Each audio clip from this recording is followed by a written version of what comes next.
Hi friends, ఎలా ఉన్నారు? అందరూ బాగున్నారా? ఈరోజు సండే కదా, మ్యాక్సిమం అందరింట్లో నాన్ వెజ్ ఉంటూనే ఉంటుంది. ఈరోజు మా ఏరియాలో చాలా ఎక్కువ వర్షం పడుతూనే ఉంది.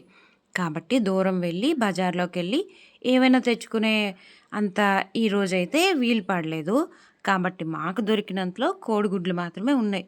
వాటినే తెచ్చుకొని ఎప్పుడూ తినేలా కాకుండా కొంచెం కొత్తగా పిల్లలకి ఏదైనా చేసి పెట్టాలి అని అడిగారు వాళ్ళు.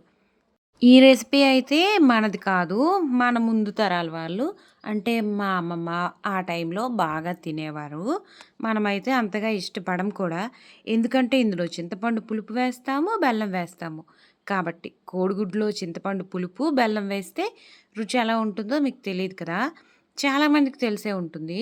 అందుకే దీనికోసం నేను ఉల్లిపాయలు, టమాటీలు, పచ్చిమిరపకాయ ముక్కల్ని, అల్లం వెల్లుల్లి ముద్దని బాగా దంచుకొని నూనె వేసి అందులో బాగా వేపుకున్నాను. బాగా వేగిన తర్వాత ఇప్పుడు వీడియోలో చూపిస్తున్నంత అయిపోయిన తర్వాత దానిలో చింతపండు పులుపు పిండి తీసి యేసుకున్నాను. దానిలో ఉప్పు, కొంచెం పసుపు, అలాగే కొంచెం కారం కూడా వేసేసి దానిలో మా ఇంట్లో ఉండే గరం మసాలా కొంచెం యాడ్ చేశాను. దాంట్లో అది మరీ తక్కువగా ఉంది కాబట్టి కొంచెం అంత వాటరేసి దానిలో పచ్చి కోడిగుడ్డుని తీసి పగలగొట్టి వేసుకున్నాను. ఇక్కడ మనం గమనించాల్సిన ముఖ్య విషయం ఏంటంటే, ఈ పులుసు బాగా మసల తెరలడం అంటారు కదా! బాగా వేడెక్కడం. అలాంటప్పుడు మాత్రమే ఈ గుడ్డుని వేస్తే వేసిన దగ్గరే ఉంటూ చెల్లాచెదురు అయిపోకుండా ఉంటాయి. లేకపోతే మొత్తం ఒక మిక్సీలో కొట్టినట్టు చెల్లాచెదురు అయిపోతే అస్సలు తినలేము. మనం బాగా మసాలా తెరిన తర్వాత మాత్రమే పచ్చి కోడిగుడ్డుని ఇందులో కొట్టి వేసుకోవాలి. దీన్ని అస్సలు డిస్టర్బ్ చేయకూడదు, కదపకూడదు.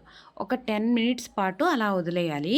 ఇక్కడ బాగా మరిగింది అనుకున్న తర్వాత మనకి ఎంత బెల్లం ఇష్టం ఆ క్వాంటిటీ కావాలో అంత వేసుకోవాలి. ఇక్కడ మీకు అందుకే జూమ్ చేసి చూపిస్తున్నాను. అస్సలు కదపకపోతే ఇలా వస్తుంది. దాన్ని మూత పెట్టి 10 మినిట్స్ పాటు డిస్టర్బ్ చేయకుండా ఉడికించుకోవాలి. లాస్ట్‌లో మీ ఇంట్లో ఉండే గార్నిష్ కోసం కొత్తిమీర, కరివేపాకు అన్నీ వేసి దాన్ని మూత పెట్టి ఉంచేస్తే, సిమ్‌లో ఉంచేస్తే మీకెంతో టేస్టీగా ఉండే ఈ గుడ్డుతో చేసిన పులుసు రెడీ.